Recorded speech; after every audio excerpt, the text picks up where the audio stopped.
On a tout préparé. Ouais. Enfin.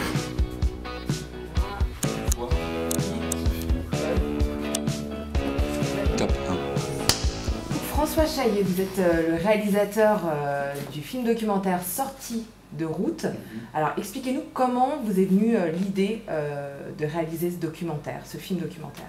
L'idée était de faire passer auprès de la population jeune, c'est-à-dire entre 15 et 30 ans, l'idée qu'à un âge où on se dit, j'ai eu cet âge-là il y a longtemps, mais j'ai eu cet âge-là où on se dit, à moi il m'arrivera rien parce que je contrôle très bien mon scooter, ma voiture, et c'est un âge où malheureusement, mais c'est comme ça, l'expérience est encore en devenir, c'est un public plus fragile et qu'il faut sensibiliser pour montrer que certains comportements peuvent être dangereux pour soi, mais aussi pour les autres. Il ne s'agit pas de foutre la trouille, on n'a pas passé du temps dans les hôpitaux pour montrer, regardez ce qui peut vous arriver, c'est terrible.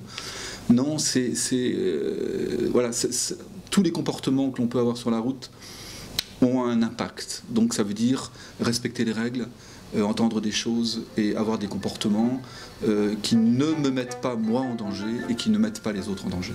Le jour de l'accident, quand on a vu, on s'est bien rendu compte qu'il voulait doubler, je sais pas.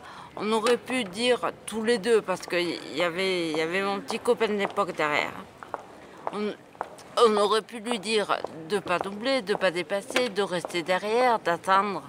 On ne l'a pas fait. Le gros travail, c'est trouver des témoins, trouver des gens qui vont d'une part accepter de parler, parce qu'ils sont tous, enfin les gens qui sortent d'accident, qui viennent d'avoir un accident, sont dans des situations douloureuses, dans des moments où franchement s'adresser à une caméra, c'est pas le problème.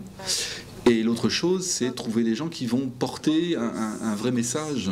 Moi, je suis que le vecteur, hein. Moi je suis l'écrivain public qui tout d'un coup va prendre une parole et va la mettre en image, parce que c'est le sujet utilisé. Le film est bon si les gens qui ont des choses à dire, si les témoins sont des témoins forts et des gens qui ont des choses fortes à dire. Et puis on s'est appuyé sur des associations, dont une association qui est l'UNAFTC, l'Union nationale des familles de traumatisés crâniens et cérébro-lésés.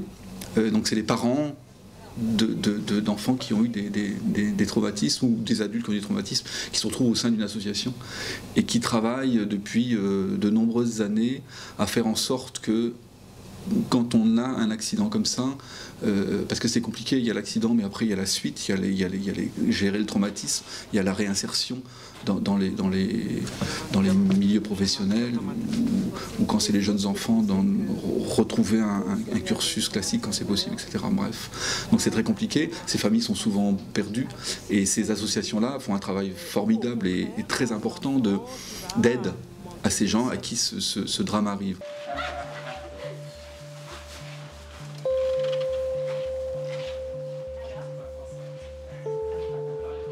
À l'hôpital Lariboisière à Paris, où on a eu un accueil extraordinaire dans un service de quelqu'un qui veut faire bouger les choses, c'est le professeur Payen.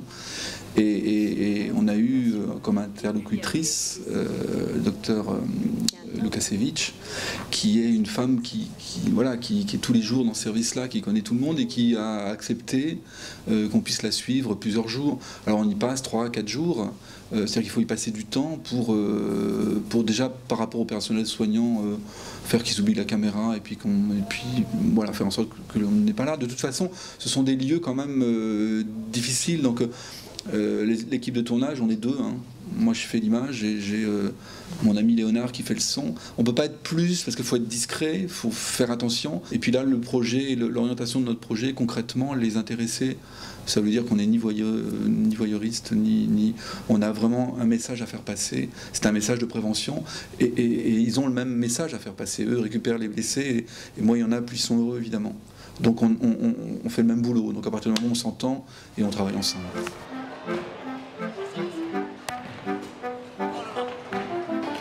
J'ai fait plusieurs films dans le monde du handicap. Je ne veux pas faire de l'angélisme, mais il y a souvent une énergie phénoménale Moi, j'ai 4 enfants, souvent je leur montre ces films en disant « Regardez, les gens arrivent leur parcours fait qu'à un moment ils ont deux gros pépins, des barrières qui se posent, mais il y a une telle énergie qu'ils arrivent à les passer. Et c'est souvent, c'est ce qui me plaît moi dans ce genre de film, et c'est pour ça que j'aime faire ça, c'est qu'on est face à des individus. De toute façon, s'ils s'en sortent, ça veut dire qu'ils ont passé par des trucs incroyables. Je sais pas quel témoin là, il parle de 17 opérations, enfin, c'est quand même des parcours très lourds, des accidents graves, et ces gens s'en sont sortis, arrivent à en sourire, arrivent à revivre. Cette personne, Béatrice, dans le sud de la France, elle est incroyable. Elle a eu un accident il y a 20 ans, elle est complètement cassée, elle marche à peine, et elle a une énergie, enfin, formidable, qui est vraiment communicative. Ça sert à rien de faire pleurer les gens, c'est juste leur dire attention, ça peut évidemment vous arriver. Et le film, il est un peu plus prétentieux que ça, c'est-à-dire qu'il veut amener certaines solutions et dire, ben voilà, il y a une façon de ne pas être dans ces comportements à risque, c'est de suivre concrètement les recommandations du code de la route, des professionnels qui vont nous dire à 20 km, voilà, machin, il faut mettre la ceinture à l'arrière, enfin tout ce que l'on peut entendre dans les discours de prévention.